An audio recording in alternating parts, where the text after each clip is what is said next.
the theme park capital of the world, bringing you the latest in theme park news. Welcome to the ThrillGeek Podcast.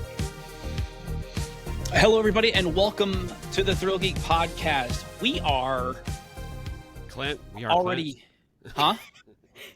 We're all Clint today. Yeah. If you haven't noticed, I'm doing away with the introductions because by now, we will someone. We'll notate if it's just like two of us, but just expect the podcast to be myself, Janine, and Barry. I am Groot. I am Groot. I is Coot.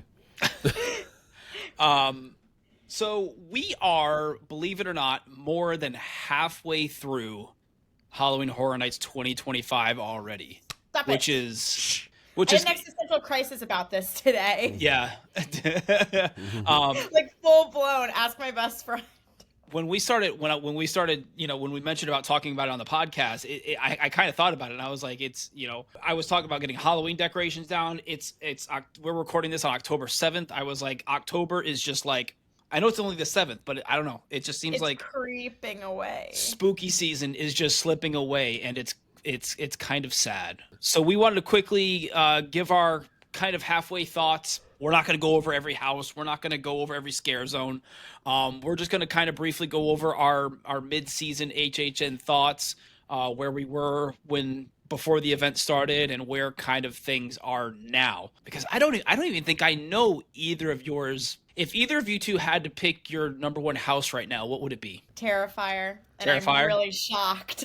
Yeah. Yeah.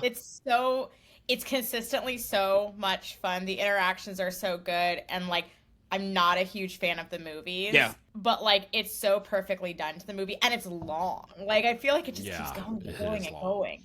I realized that the other week when I went through it. I forgot how long that house really is. It doesn't stop, yeah. And it's fun, but it has its moments of like scares, and like I never thought I would say it, but it's Terrifier. Every time I go, I'm like, the house I have to do is Terrifier. Interesting. Okay, Barry. Yeah. You? I obviously haven't done it as much because I don't have an express pass. I would have to say Terrifier. I don't like picking number ones. Yeah. Unless it's like a clear number one, like Poltergeist was. And it's hard this year because every house is no clear number one. There's not that one. Yeah.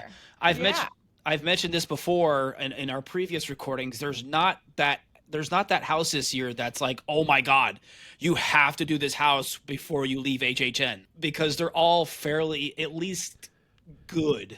They're all fair, at least good. I took my sister to HHN the other night for her first ever time. We did 7 houses. Fallout and Hatchet and Chains has gone way up since opening night. Fallout is much improved because of the additions in it. And the deletions of the glass in that one hallway where those ghouls are just relentless. I mean, and then Hatchet and Chains, Jesus, they are going hard now. Like, there was at least two of the demons, like literally were like right in my face, like, and not like putting their hand in my face, literally like had their head right in my face. For me, it's like Terrifier, Gawkin, El Artista are like up there. To me, the best. I need to go through Gawkin more. I haven't. I've skipped out on the house the last couple weeks. So I think this week I need to. And I say that, and Dolls is one of the most. Dolls is so fun. Such a fun house. Yeah. I was such a naysayer at first, but I do have from our first one and our second one to now, a very different point of view on something. Mm-hmm. I freaking love the Wyatt Six house. Yeah. Watch part of the documentary, then fell asleep.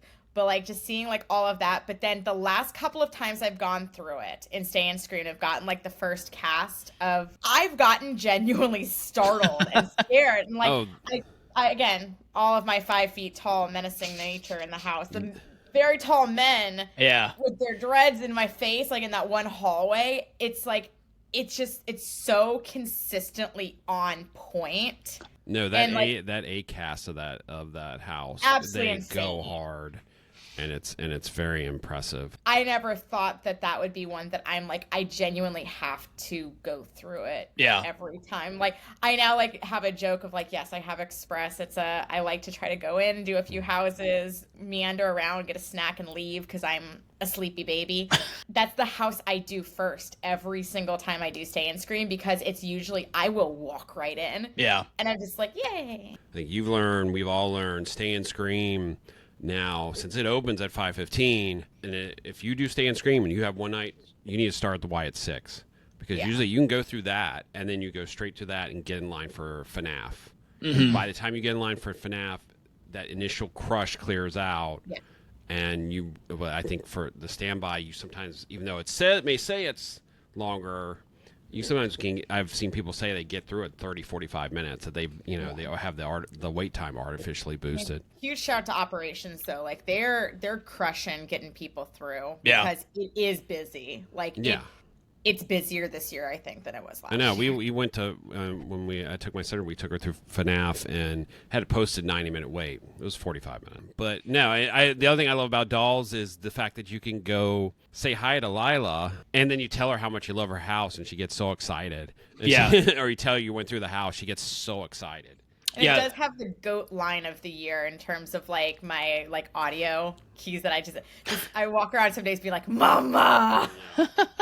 Yeah, no, if you haven't seen Lila, the character over by the HHM bar, definitely take a few minutes and go over there and interact with her. She's a lot of fun. We did it for a lot of fun. She's crazy, yeah, but she's a lot of fun. But a lot of fun. I still want to know where the heck the parents are.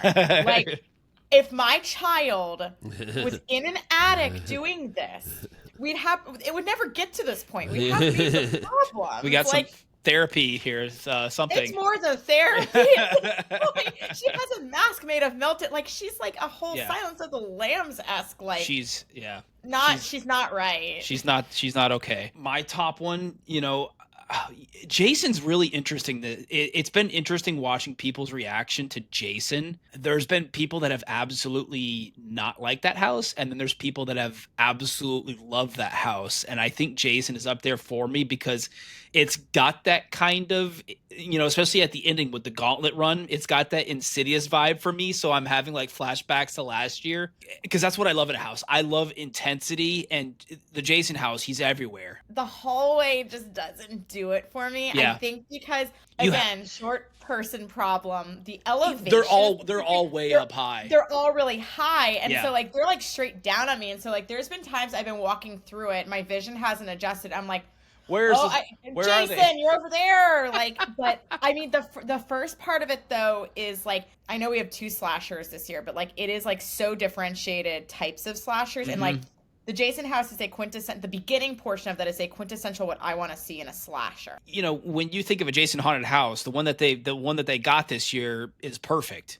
It recreates some of the scenes from the movie, but it's just Jason everywhere, which is what I want in a Jason haunted house. Nothing more, nothing less. Jason's mom, she gets people every time because like the way she hides behind, like, spoiler if you haven't been to the house, like there's like an interim scene, she hides behind a pole. Yeah, the pillar on the porch.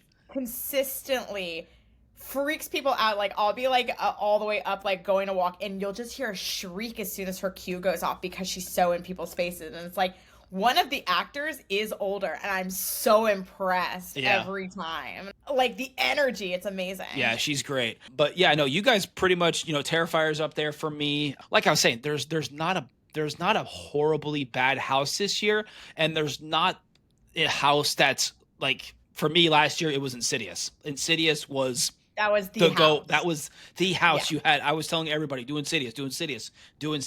This year, because everybody knows I love Halloween Horror Nights. I have so many people ask me like, oh, what are the must-do houses this year? And I'm like, they're all good. What I usually tell people is like, if you're not a fan of Fallout, you can skip that. Like I tell people, if you're not a fan of this, you can, Five Nights at Freddy's and Fallout are the 2 that I kind of fall back on. That if you're not a fan of Five Nights at Freddy's, if you're not a fan of Fallout, I think you can skip those. The technological nature of Five Nights and just being able to see all of that is impressive. But like the thing too is like, I know at the beginning of the season I was like, oh, Grave made me a little sad because I was like so excited. I think that those actors realize like our storyline may be a little bit convoluted for you to understand. So we're just gonna go real aggressive, real like they were nuts when I went there. They're wild. Yeah.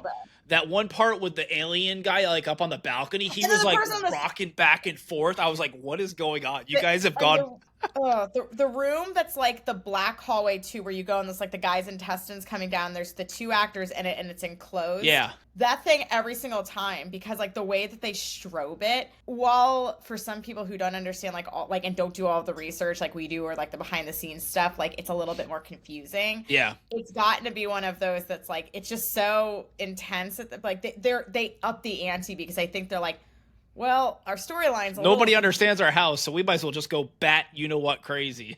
Also, though, like I was with my friend, one of my friends on Saturday who was her first time going, and she was like, the whole fact of like the whole ideas of like suffocation and like the endless mind, the staircase, endless thoughts. She's like, those in and of itself made her like so uncomfortable. Yeah. Because she's like, I don't like this is what happens when I die. I don't like this.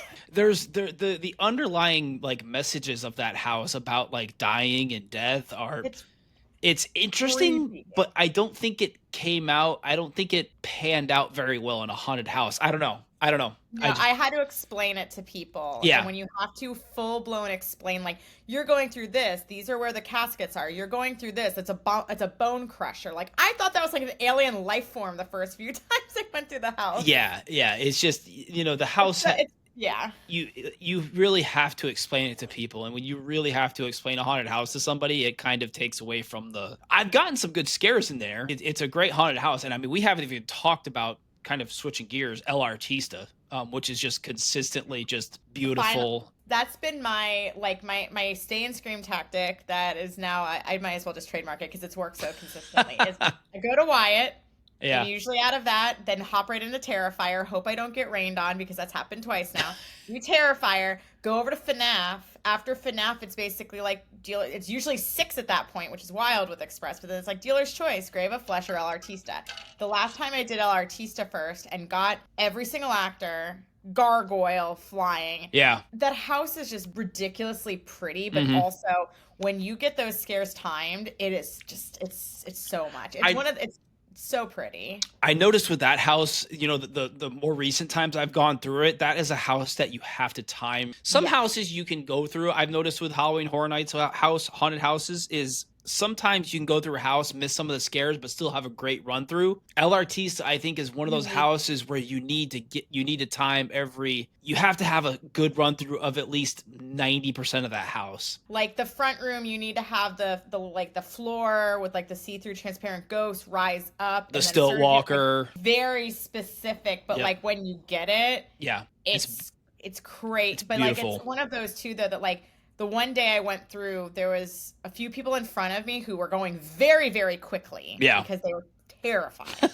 And then there was nobody behind me. Yeah. So I'm just like, I'm meandering. I'm doing this at my own pace and was getting every single one. I'm just like, I love you. Yeah. I'm so happy. Yeah, that's like, what you I love a good solo run once I've gone through a house a couple of times and I'm not like, where's everybody? You have the attendants in the house that are telling you to go, go, go, go, go, and as long as you're walking at a consistent pace, I think that's fine. The one character in El Artista that's gotten me several times is the vine character. Person is tree, person is vine. Trellis vine person before you go into the big courtyard area. That character has gotten me several times and I'm ready for it. Yeah, it's a really good scare. So then when you get like the soldier on the side along with that at the same time, it's like, I'm enjoying how we're getting like the pre-COVID double scares back. Yeah. There's a lot more than there used to be. And I think it's because like the window of like where you're supposed to be walking is narrowed again. Yeah. Which thank God, because like that's again, I was with a friend and it was like, you've gotten startled way more this year than you have in like previous years. And I was like, one, I think I'm just like in a better mindset this year. Yeah. And two, they're closer. Yeah. And they're you can tell like they've amped it up. Like even the scare zones are getting so much closer. Yeah. So I'm like, yay, we're so back. Yeah. And speaking of scare zones, we don't have to spend too much time talking about the scare zones. But we have our scare zone video posted on the ThrillGeek YouTube channel, youtube.com/ThrillGeek. I would guess what your favorite scare zone is, Janine, but I'm not 100% sure. What's your favorite scare zone so far this year? I think you've told me. I want to say you've told me, but I can't remember. It goes back. It bounces back and forth between. It goes back and forth. Toxic 20s. Yeah, it's between Toxic 20s and Masquerade. Yeah, like it's between. I love like the cat. Like the thing though is like with that scare zone, I know like doing Central Park was probably the right move because of like the narrowness and the creepiness and whatever, but like I wish that it was like a little bit more expansive. Masquerade, which then I also thought of a really funny joke to transition us into one of our next topics. Oh geez. But like Masquerade is just so beautiful, and there's so many actors, and like it's not scary. The costume design though, like just looking at every single costume is so detailed. And then Toxic 20s is just a slap happy. Like if you get to see like the stage production pieces is really well done. Like it's a very cohesive zone. Yeah. The storytelling in that scare zone is. Yeah, and then we clearly know what yours is. What's my favorite scare zone? Oh no, the slow-mo Masquerade, like the slow-mo camera for me at Bar Helios. Yeah. That was my transition. I was like, that was my mistake. Yeah, no, Masquerade's definitely my favorite scare zone. Just the vibe in that scare zone. I did not vibe with any of the scare zones at all last year. It's so good to have a scare zone that I can just kind of vibe in and just enjoy and bring my Osmo, yes, and film some slow motion video. All the scare actors in there have been great. I've told several people this, don't ask the scare actors for a photo. I just go in there with my camera and I point and I shoot, and they give me some really cool shots for me to share with everybody, which is fun. I love doing that. As long as you're not harassing the scare actors, I enjoy being in the scare zones, filming, and just Masquerade is just so perfect. And Toxic 20s is too. I've gotten some fun video.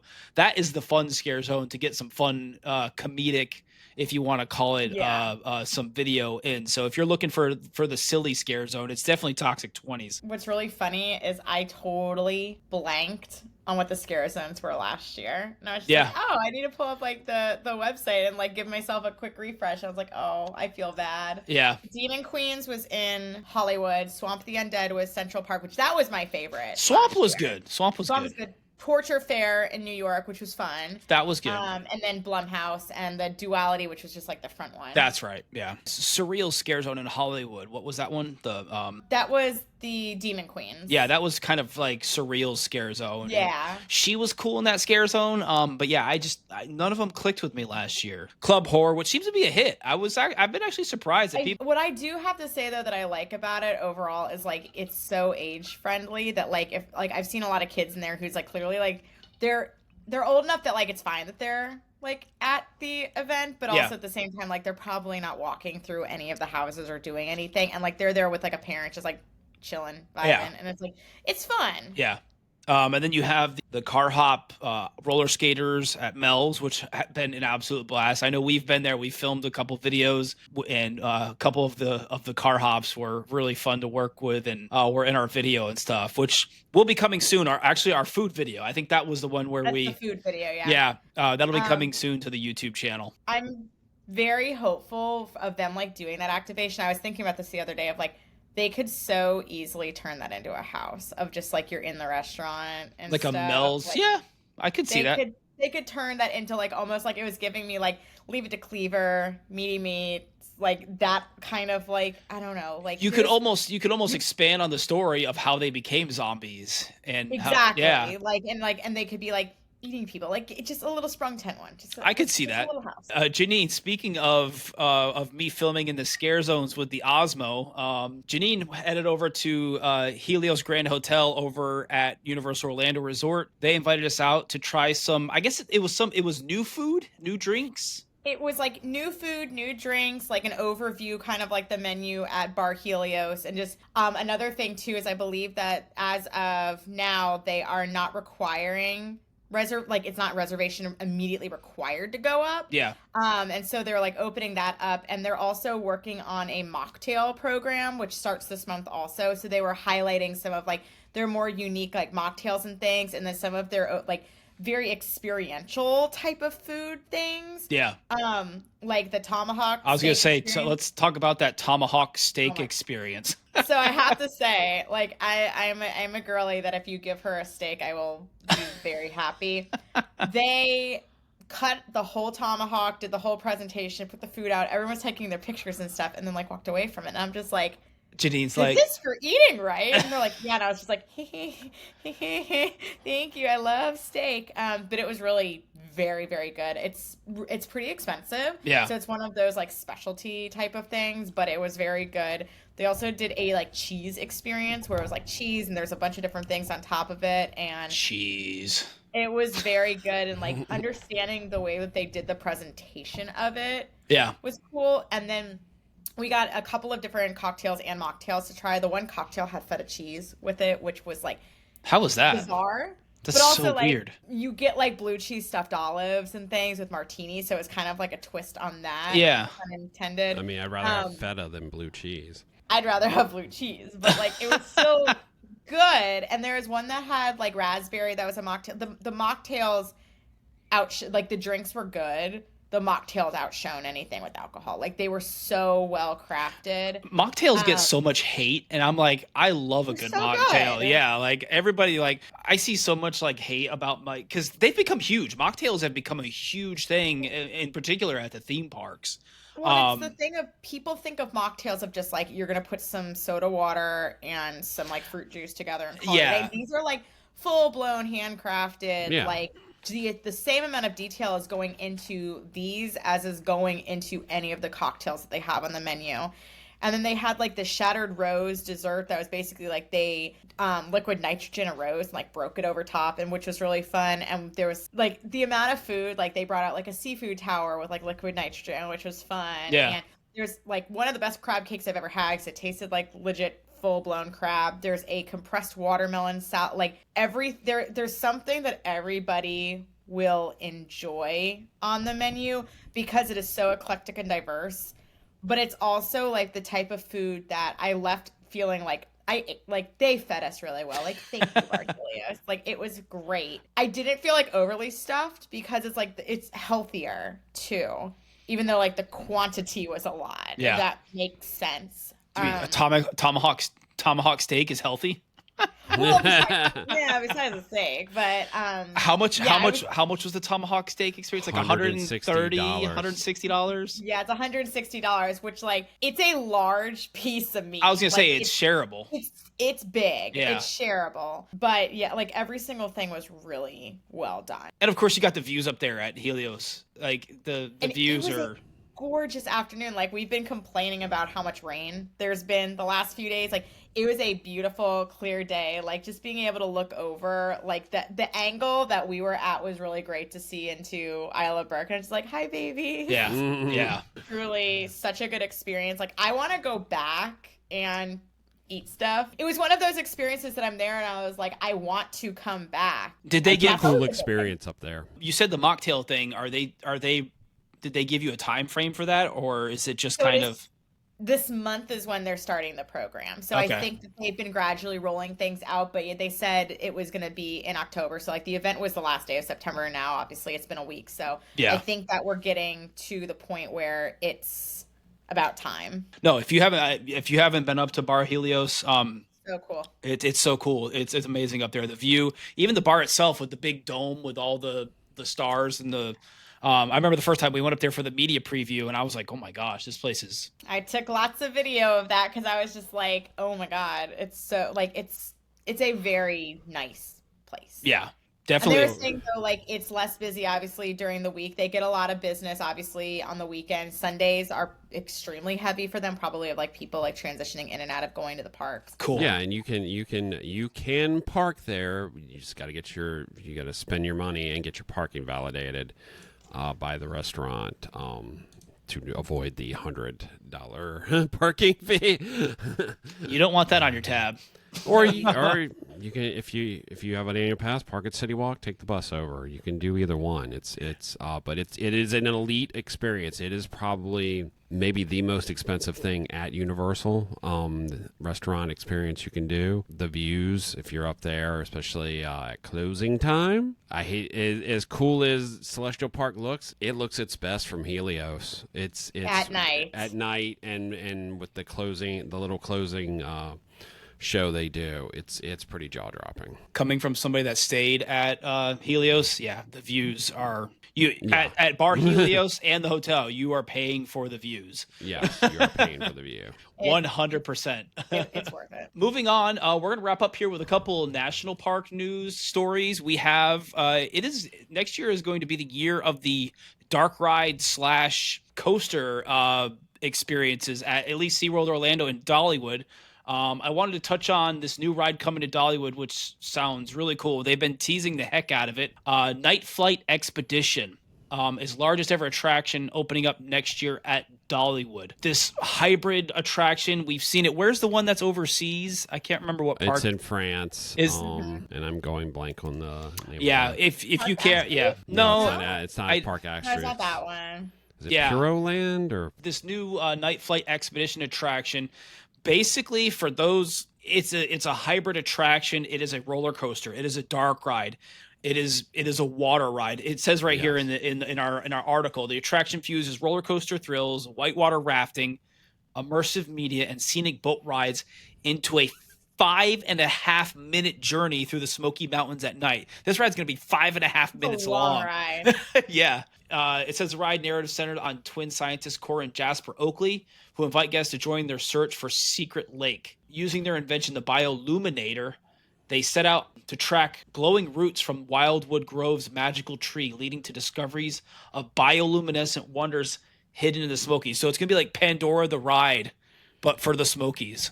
The park in France is Futuroscope, Mission Bermuda, and this is a mock rides rocking boat. This will be the first one in the United States, which I think has to be one of the most shocking things is that it will be Dollywood is getting the first one of its kind. And if I remember correctly, this is the most expensive attraction Dollywood has ever done. This is like it's a big deal. Universal Disney level we're talking here. Yeah, it says 44,000 square feet. That's 500,000 gallons of water. Those were really the only specific statistics they gave on this new attraction. And this will be part of the Grove, Wildwood Grove, which was their huge expansion 2 or 3 years ago. I believe that will now make Wildwood Grove the biggest area of the park. People don't need to sleep on Dollywood.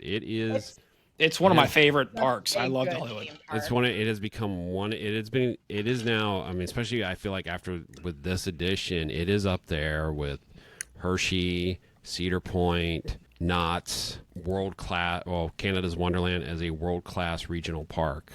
I don't even know if you really call it a regional park. It is a national destination park, much like those other ones. Same thing, Busch Gardens, Williamsburg. We will see this ride system sometime here in Orlando at some point. There's when that one opened up in France, everybody was like, "Oh, Creature from the Black Lagoon ride, from the Black Lagoon ride." It screams it. It would make sense. It would. Yeah. It would 100%. There's a couple of different Universal things you could use for that attraction. Yeah, it's a really cool. Ride technology. If you get a second, look up that one in France.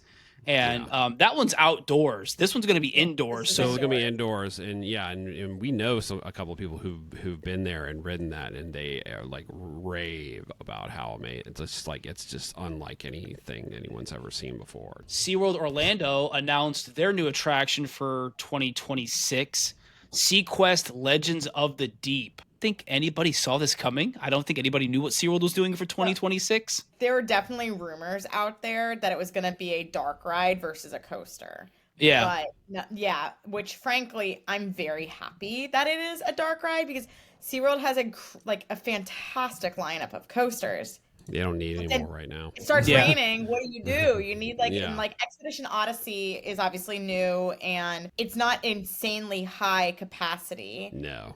And then we took away obviously Penguin Trek opened and it got rid of Empire of the Penguin. That was a fully indoor experience and now it's an outdoor coaster. So it's good that they're doing something that will be family oriented, dark ride, indoor. Yeah. We figured out where this is going. I was trying to figure that out the other day. They didn't announce a location. No.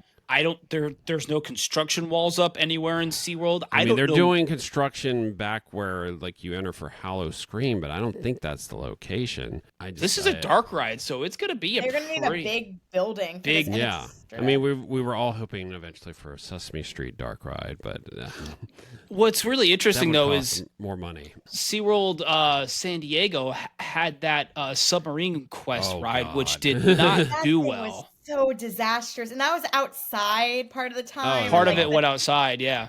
Didn't our friend Sam doing an expedition theme park about it? Like just how that thing is one of the worst, like considered one of the worst things ever created. Yeah. So this one, I'll be very curious to see how it pans out. They were very vague on the details. They just said guests will board a state-of-the-art submersible for a journey through undersea ecosystems, encountering extraordinary sea life and breathtaking stories of resilience and wonder. Then it says combine special effects theming and a spectacular finale that celebrates the beauty of the ocean. So that was you get wet. Yeah, that was about it as far as detail. So yeah, we'll have to wait and see if we get more details from SeaWorld Orlando, where this is going and all that stuff. So yeah, interesting year next year for dark rides and which is great to see. Like Barry was saying, like we were just talking about, maybe it's because we're all getting older and maybe the dark rides are kind of nice, but it would, especially with SeaWorld Orlando, it's just been getting so repetitive with them just plopping in a new coaster every year. The dark ride thing kind of breaks it up and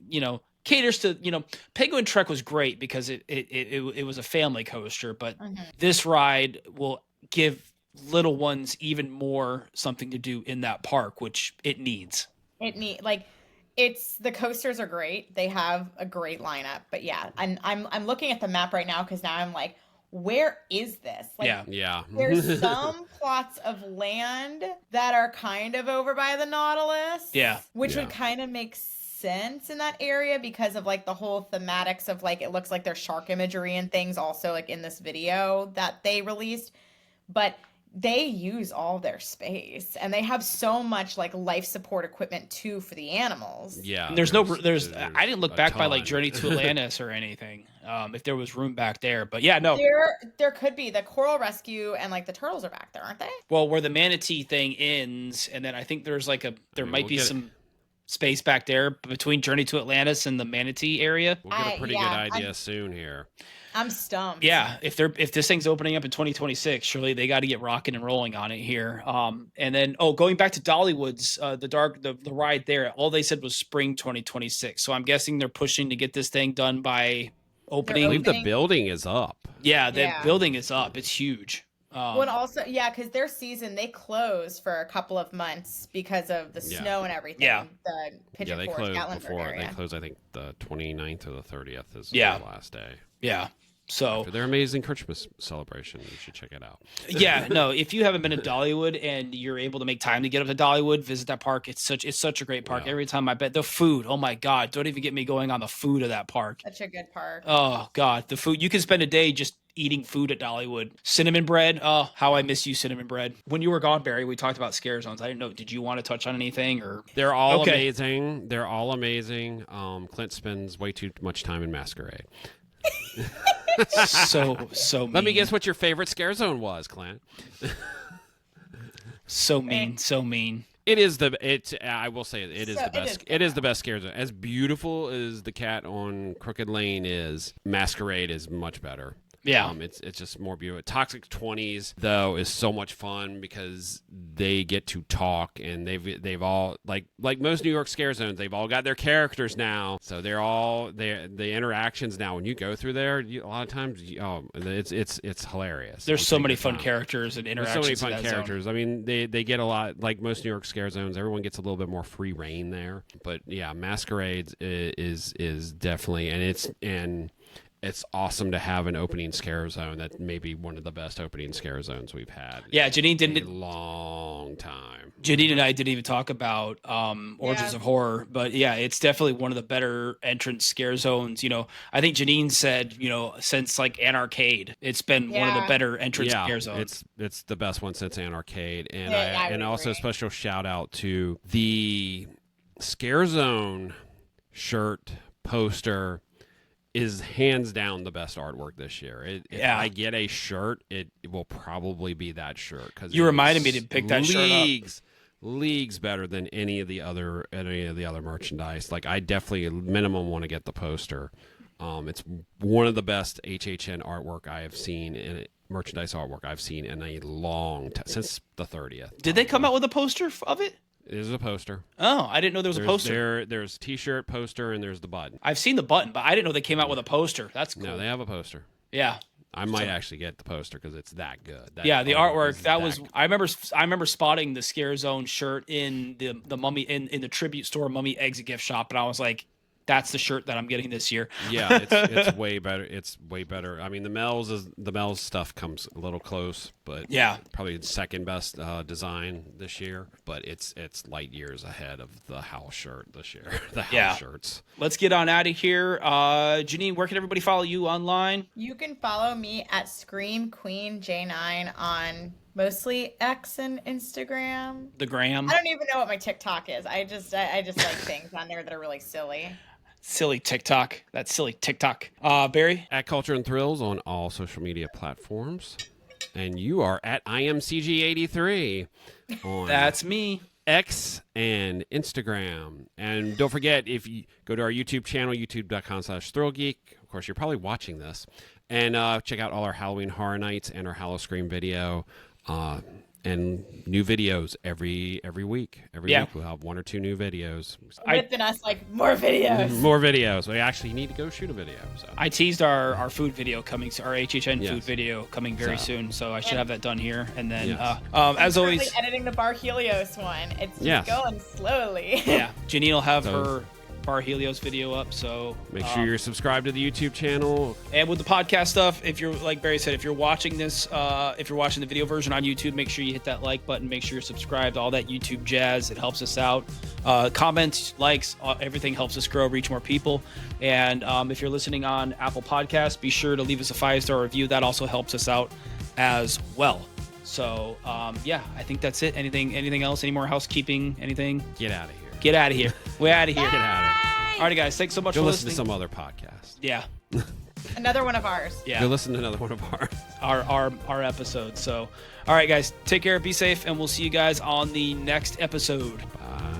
Bye. Bye.